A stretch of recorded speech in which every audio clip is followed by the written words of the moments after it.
ورأيت الناس يدخلون في دين الله أفواجا فسبح بحمد ربك واستغفره إنه كان توابا صدق الله العظيم.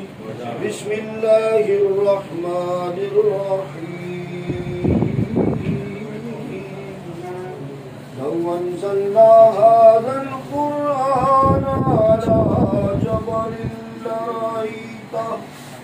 لرأيته خاشعا متصدعا من خشية الله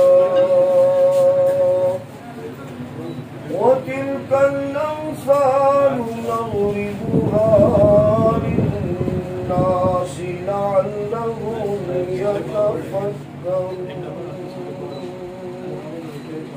والله الذي لا إله إلا هو عالم الغيب والشهادة هو الرحمن الرحيم.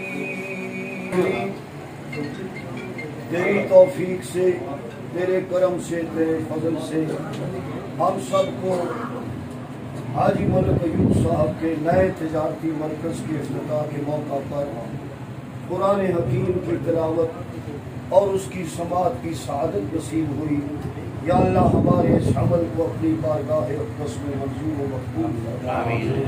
الہ العالمین تیری توفیق سے ہم نے قرآن حکیم کی ان آیات مبارکہ کی تلاوت کرنے کی سعادت کی جن میں تیری عظمت کا ذکر ہے، تیری بڑائی کا ذکر ہے، تیری شان کبریائی کا ذکر ہے، تیری وحدانیت کا ذکر ہے. یا اللہ ہم نے تیرے پیارے حبیب خاتم النبیین حضرت محمد مصطفیٰ صلی اللہ علیہ وآلہ وسلم کی مبارک تعلیمات کی روشنی میں توحید کا پرچم سر بلند رکھنے والی آیات تلاوت کرنے کی سعادت حاصل کی، تیرا ذکر بلند کیا، تیری حمد و ثنا بیان کی. یا اللہ اس کی برکات اس نئے تجارتی مرکز پر بیٹھنے والوں پہ ظاہر فرما.